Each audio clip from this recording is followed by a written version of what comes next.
Yeah, and we're. And it might hit Monona County. Yeah, we do, But we also or at talked, 4 miles.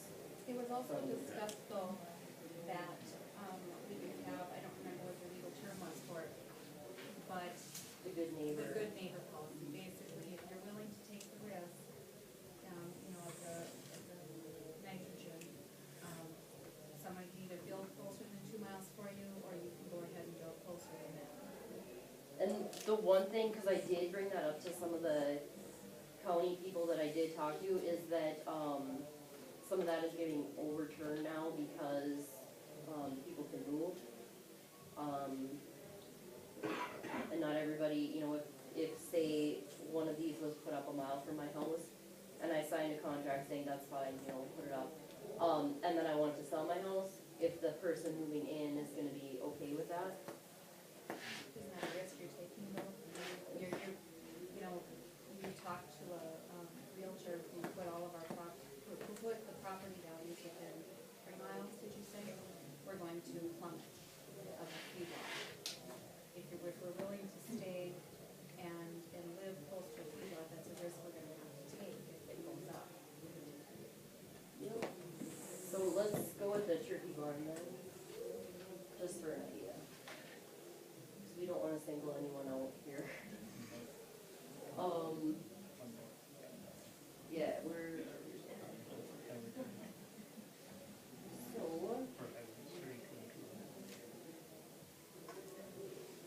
I'm looking upside down here. 32. Okay.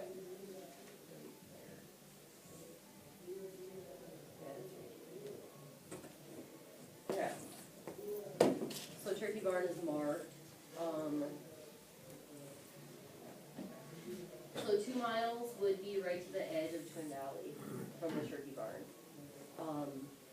It would also go, well, you know, that involves at least a dozen homes there. The scariest thing I think is that when you look at Norman County and you look at how big this is, it wouldn't take many of these to cover the entire county. You know what I'm saying? So that's something we really need to take into consideration. Is that when you put in, you know, a setback of say 2 or 3 miles, you are, you know, you're gonna limit, they would probably be able to build, you know, out in this area, Lockhartish region, but, you know, you're also limiting new growth too. There is an option to build within the setback for the variance. So they can apply for a variance. It's not necessarily guaranteed they'd get one, but they can apply for one. They didn't want to be 2 miles away, if they wanted to be a half a mile. They certainly could apply, and if it was approved, there'd be conditions on that, just like there'd be conditions on a CAFO if they came in through 300 animals and above. Yeah. How would we keep our price on the home?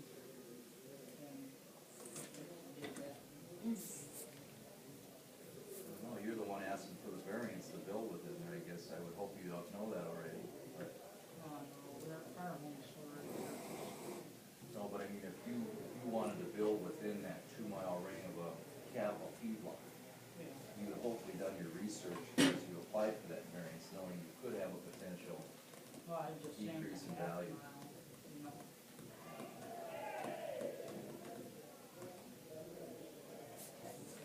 Kind of an unknown, really. It is. Everything's. So does it, I have a question for you. When you made your dial for your map, did you take into consideration your mark as far as your pen? I mean, each of your colors are an inch, is what's considered a mile, but you had to use it. Okay, but when you. When I marked when it, you yes, marked the things got a circle, little that could be, dodgy, you we're know, talking a mile or less. No variance. that makes a big difference when it comes to, on the little map. It was You know, just kind of as a tool. as a tool, to yeah, show. but I mean, it's, you know, I didn't taking need that into to, consideration, you know, that. as I far as actually being to the emailed outside- Gary and asked, or I called Gary and asked him if he had, you know, something to print out for me that would have been more legit, I guess, and official. He didn't have that program available to him, so I kinda had to just do what I could do. We're getting, our assessment's getting there with the, new technology, we're not quite there yet in Polk County. A question I have for you is, and I think the 300 animal units and more is a number that's, it's a big number. Mark comes into play because of manure management, PCA comes into play on monitoring and all that, but I've had some inquiries in my office of going under 300, then what? You know, I don't believe that anybody should be limiting anything under 300. As far as that affects, how many animal units? We're just under. Just under. You know, and I kinda feel like we do live in Wright County, and to some extent, you know, a person has to realize that we do live here. And, farming, I believe, is what keeps this community alive. So, you know, if a person wants to diversify, and I noticed that down, you know, down south of Mankato down there, a big part of that community is the, you know, the livestock production, just because, I think Paul said that the average farm down there is running around 2,000 acres or something like that, which is, you know, for somebody that, they have a lot of big families down there too, a lot of big families, like 9, 10 kids in a family. So, you know, when you're farming 2,000 acres, and say you wanna put up some of these hog barns on, you know, your property, that's, you know, some additional income right there for your family. I saw a lot of that, I heard about a lot of that. And so, I don't think that 300 should be messed up. Cause I feel like that just limits, I feel like it limits me too much. So to put it in perspective then, so somebody comes into my office and say, I wanna put up a feedlot with 250 animals. Here's what happens, they give me the building plans, I communicate with Mark on whatever his end will be on this, and we write the building permit. They don't go in front of our planning commission for a conditional use or see the county board. They come in front of me for the building permit. That's it. Mark handles the manure management. Do you still handle manure management for 250 animal units? Plan, Plan. what construction on maybe a concrete. Right. And you know, we would do our best to put on that permit because we have that ability to make sure that we have measures in place, even though we don't go through the planning commission. I want to see some measures, even environmentally, but correct. But still, I'm writing a building permit. That's all I'm doing. Everybody knows that. That's why 299 animal unit number is a building permit. The 300 is a big deal. It goes through a whole different process. I don't feel like agriculture of any sort in this county should. I feel like that is something that we don't wanna start getting into, you know, pockets of people that are trying to make it, you know, especially agriculture. And that's why it worried me on some of the studies that, and I agree with some of your studies on some of the manure part of this, but there's also the chemical part out there in our fields, our overspray, you know, anything we do for weed control. We gotta be careful what we do here. So let's just try to keep it a little bit simple. When you're under 300, you aren't gonna see a lot of type facilities. Yeah, probably. Because it isn't cost feasible. The market runs some numbers on some things, and it's just hard to do, so you have to look at alternatives. Yeah. So I don't think it'd be, especially up here where you aren't gonna get a lot of people, I'd say ones under, in that 300 range, they're looking at more of a different type of system. You know, probably more organic or more grass-based or that Could be, kind of. yeah. And then if you have your laws in place and they gotta go, it probably will pass, but there's no guarantee you're going to do that kind of agriculture by putting a lot of restrictions under the 300. It was just an interesting request of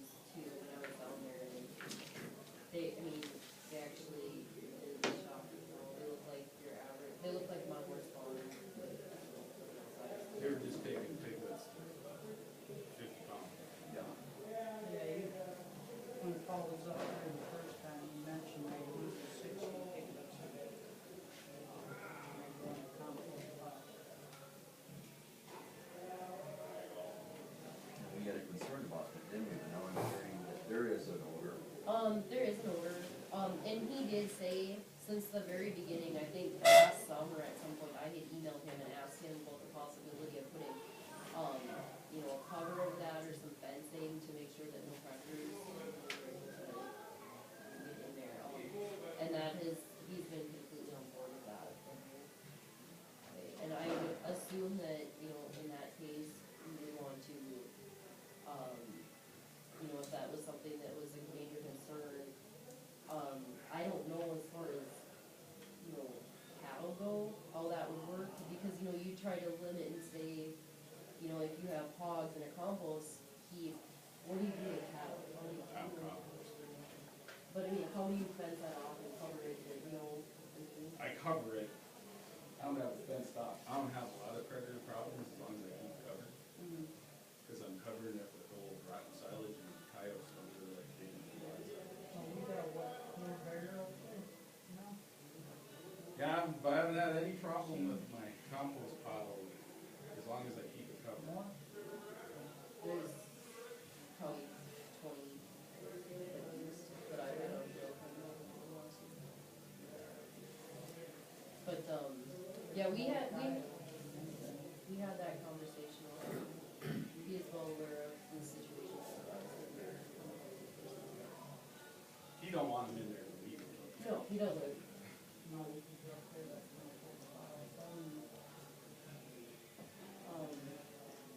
I don't know, I really encourage everyone to try to get down there, just to see it with your own eyes, and, you know, it honestly, driving around down there is not a whole lot different, it's hillier,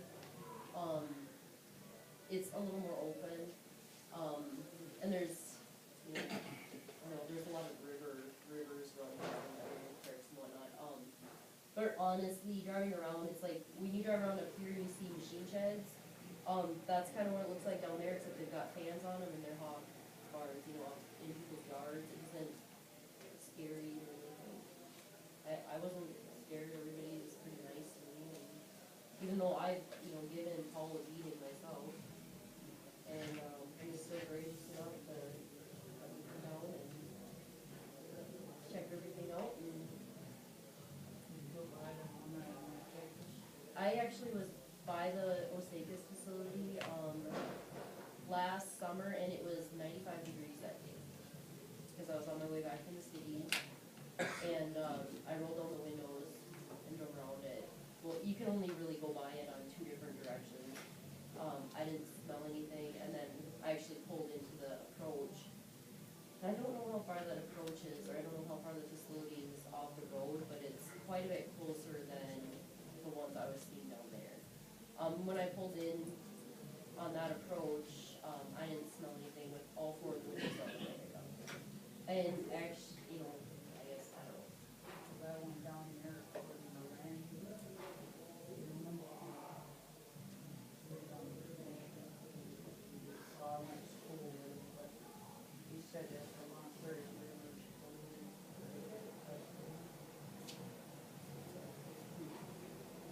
One thing about it, does that apply for, you know, just more just for hog barns, or is it? No, if you look in here, it actually goes by, it's, beef, dairy, swine, poultry. But, yeah, that's usually, yeah, and that's one thing that I, you know, did bring up when I was down there, is that, and actually, one of the women that work at that facility that, Paul has down there, used to work at a poultry facility, and she agreed that it's absolutely disgusting. Yeah. Yeah,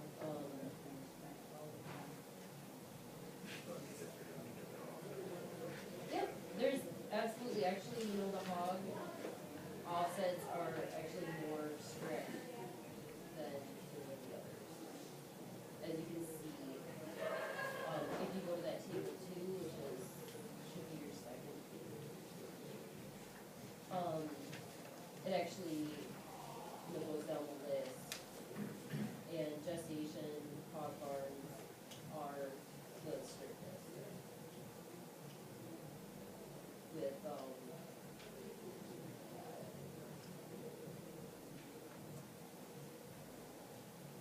like I said, for anyone that doesn't have this, you can go on to the University of Minnesota Social Service, their manure and manure management.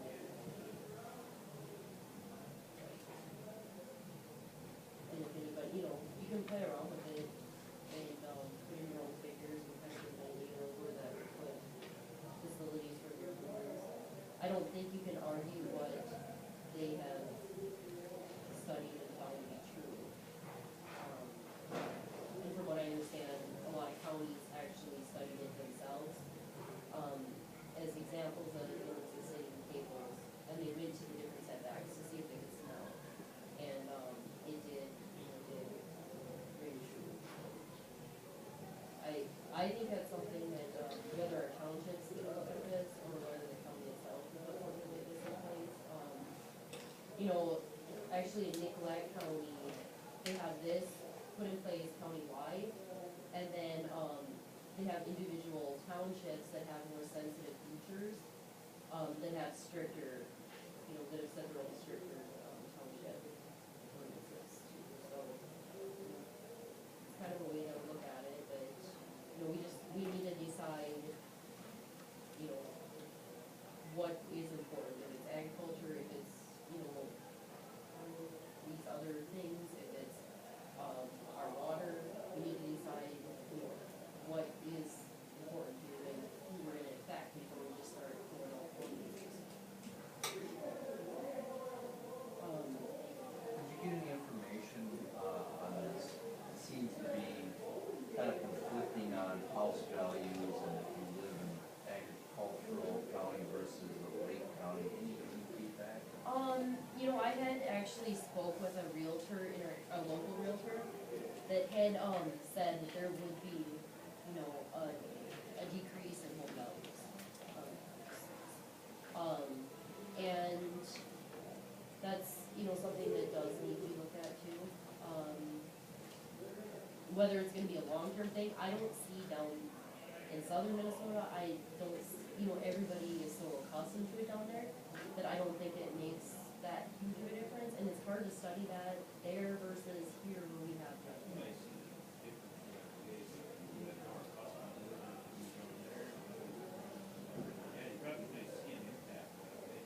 It's really hard to tell. We're not that traditional lake county here.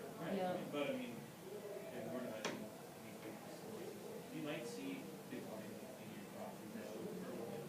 Once these facilities maybe come in there, yeah, you can sort of get used to them, and realize that, hey, they're not as scary as we think. Pretty soon you can become a way of life. It's really something that, I get so swamped with doing my homework every single month, that I've had a hard time getting into the detailed type stuff, you know, I'm hoping some of the people on our committees can start looking into some of the more detailed stuff. But, that's something that, what would be great would be to kind of look into counties where, you know, this would, animal agriculture is being grown, and to see, you know, over like, say, a 2-year span, what, you know, their housing market trends are. I think that would be something great to look at.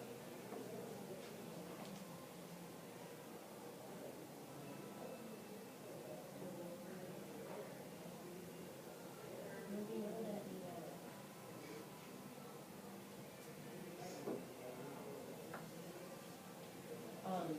and as far as these ordinances go, you know, if anybody wants to take a look, this is Blue Earth's.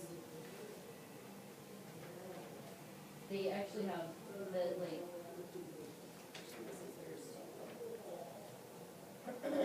Blue Earth, County, this is just their feedlots and manure management ordinances here. They actually are fairly strict. And then what they do have here is the manure application setbacks. They have these kind of like mapped out,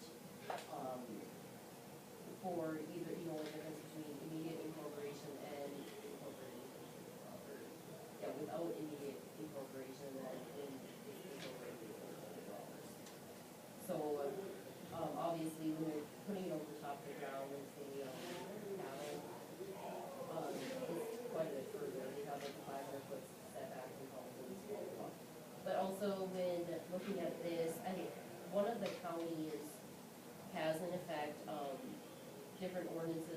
far as their application goes.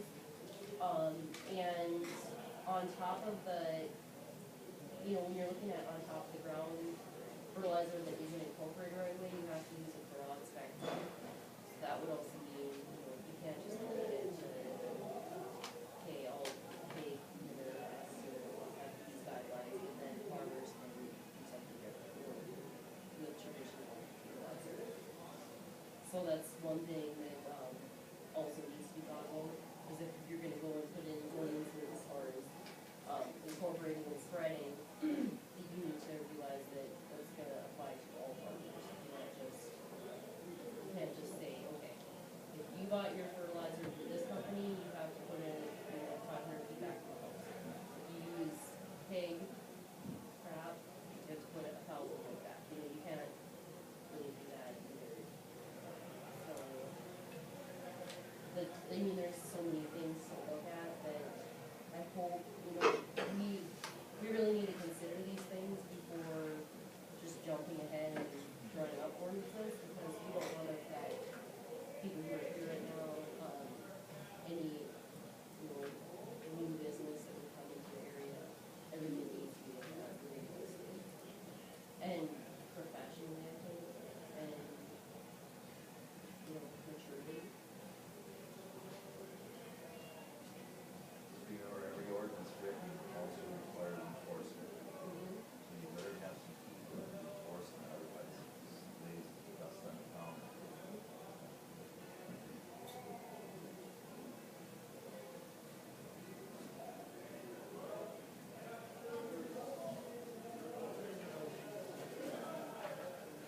And you have to have somebody that would enforce them. And the other thing is that when our townships are looking at doing this, that's also gonna mean that you're not gonna be able to have a once yearly annual meeting. You're gonna have like every month, somebody's gonna have to be there to, you know, write any permits that need to be permitted, and you're also gonna have to have somebody that's checking up on, you know, any of these permits that are in place too. And that's a big thing that, you know, some towns look at that. For some townships, I should say.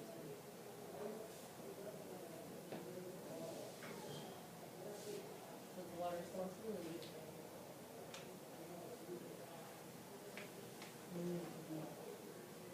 Was he saying he's put in that deal and she got out there ready for spring of the 50? Remember what Paul said? Oats near Locker. What's that? He said oats Oats? over by Lockhart. Is that what you're talking about, these growing? Once he gets some, all right, we mentioned that once you got the 11 now, send it to Yeah, the nursery. up to 50 pounds, Yeah. and then ship them back down to Iowa.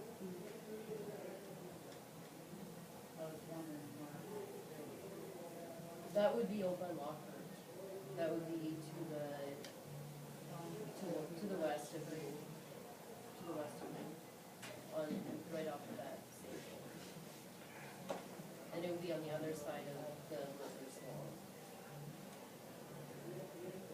Does anybody else have any more reports or anything? The only thing I could say is we should get some, the other township annual meetings coming up. If we're gonna take this, get it back to our townships, we should be considering it, you know, otherwise the epidemic taking on. Well, that Nicollet one that she presented there, you know, I mean, that's pretty high as far as, you know, the rates on the smell and everything. You know, limiting that, you know, we basically like that, I think, sounds pretty. I think Nicollet is, I don't think the Really property good. values would really drop when you don't have no smell, you know, because they wouldn't smell up when the buyers came. Correct? yeah, I think, We got to know. We got to know. I think for unfinished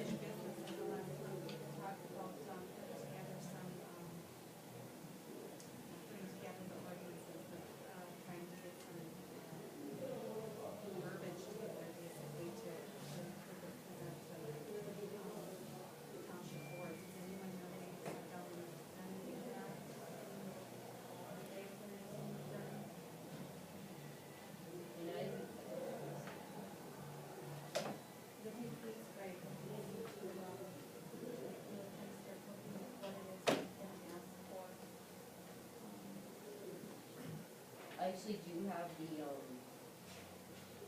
actual ordinances for Nicollet County feedlots, and I didn't make copies of this.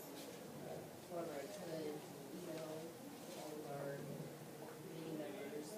Would you like to take a look at that, Keith? What's that? Just make Sure. sure. Yeah.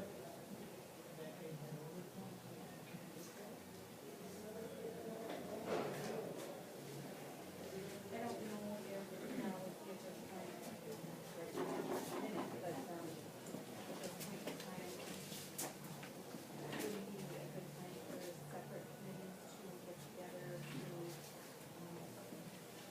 what each township gets together and decide what goes as far as recommendations and proceeding time.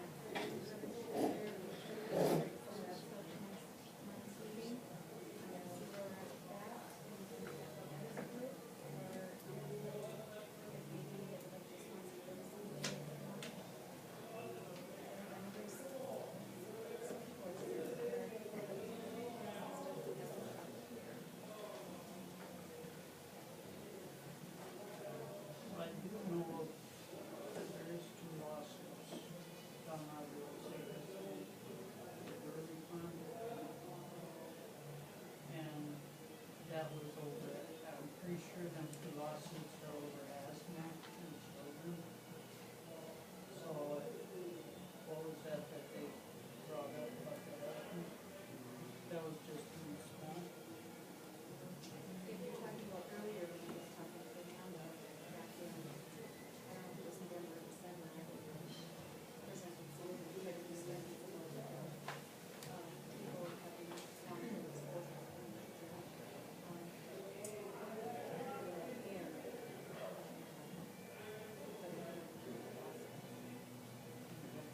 I actually do have, or I did look at information. I'm gonna take it back to the office. I did look at, Give it back to Amanda.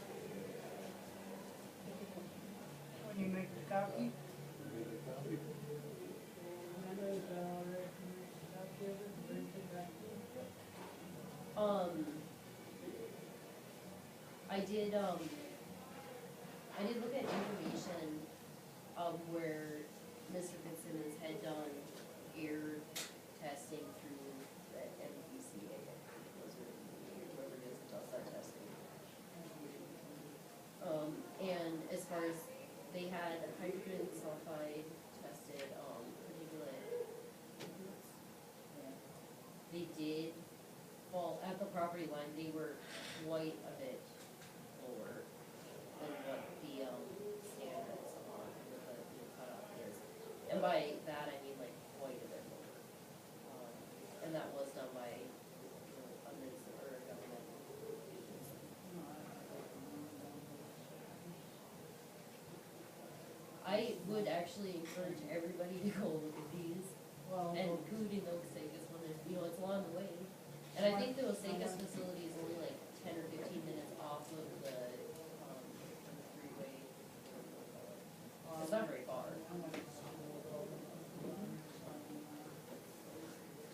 I think it would be great if everybody could go down there and like, look at this stuff so that, I'm not talking to a bunch of people that haven't been down there and look. Because this is really hard for me. I come every month and I do a lot of work every single month and I just feel like I am talking to a bunch of faces again. And I would love it if people could get down there and look, so that I'm not the only one that's talking,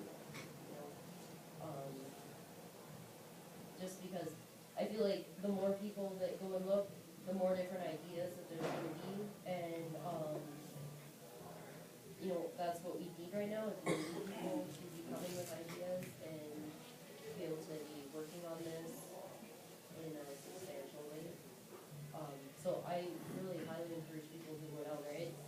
I took a day off from work, I woke up at 3:30, I did my chores, cleaned stalls, took a shower, got ready, drove down there. I was home by 10:30 that night. So he can definitely fit in anything that works. He's already said that he'll get hotel rooms, he can get a box to bring people down there. But it is important to, and not only look at that, but go look at dairies, go look at, I would like, it would be great if somebody would go talk to the turkey farm. You know, get that, and get that, you know, kinda in place and looked at, because, you know, we need to look at all these different operations. And get ideas and bring them forward instead of just one person coming up with ideas.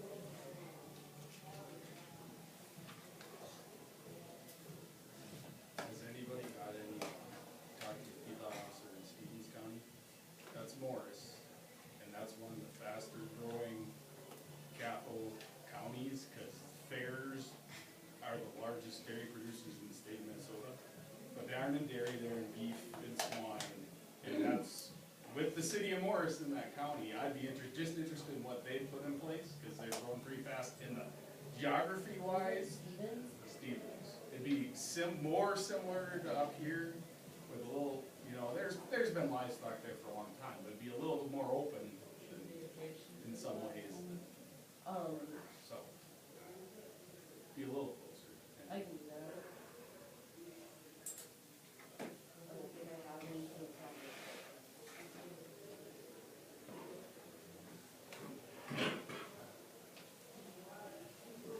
They have a more diverse amount of livestock. Other ones are more dairy and pigs, a lot of these other people.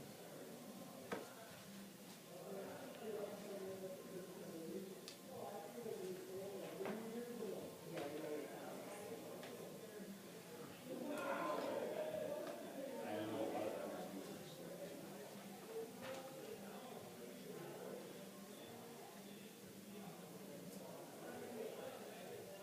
Is there anyone that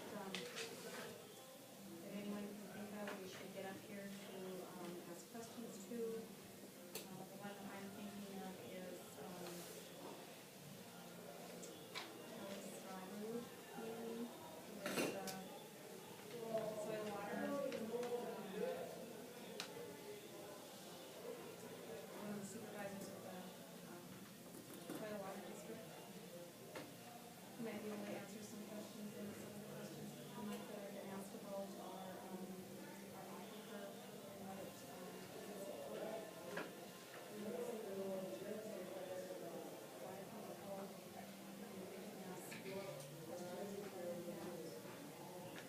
anybody else that wants to speak? Discussion? Questions to ask? One of NBC versus from Detroit Lakes. Or a DNR person from Detroit Lakes. I was under the impression there was gonna be a DNR person up here this week possibly. There's a new DNR. I think he's right back there. Really? Just here, finding out what you guys have going on. Observation. Okay. Okay. Cause I think, as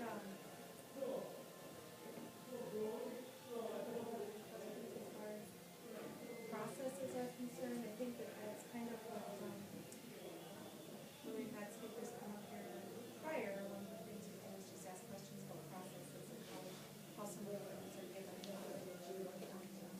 so, do you answer questions on that? I got some. Okay. Time you'd like to come up and present to somebody, that'd be awesome. I think we have certain questions we answer in our process improvement, our funding process. Let me know what it is, so we can get the best person to be about it. Okay. Because just in the division I work for, we have different people working on groundwater, different people working on surface water. So you've got different people that, I may not be the best person to talk to, but this person is very good, and I can get you back to that person. What's your name? Roger, Hemphill. I'm the area hydrologist. What's your last name again? Hemphill, Hemphill.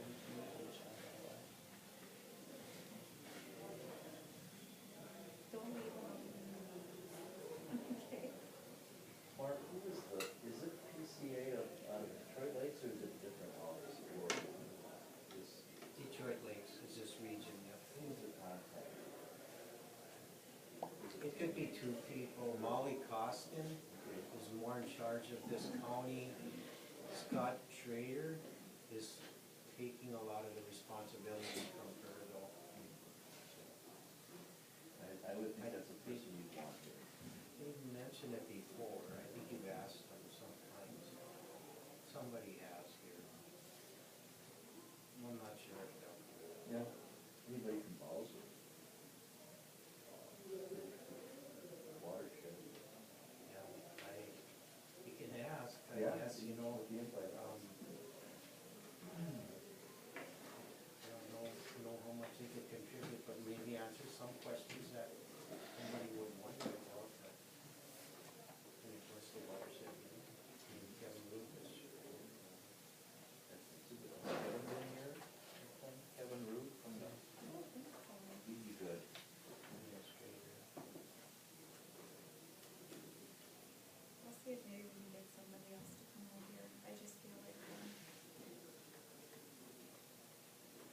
we really haven't had a whole lot of input on them. Maybe we can make some better recommendations after talking to some of them. So is there anything else?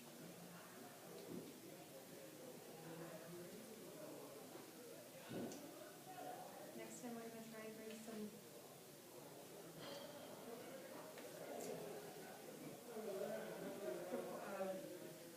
sample ordinances or, and I wanna be careful how I word it, suggestions that we were thinking about for ordinances after we've kind of mull things over and talk to the rest of the community members, stuff like that. Next meeting will be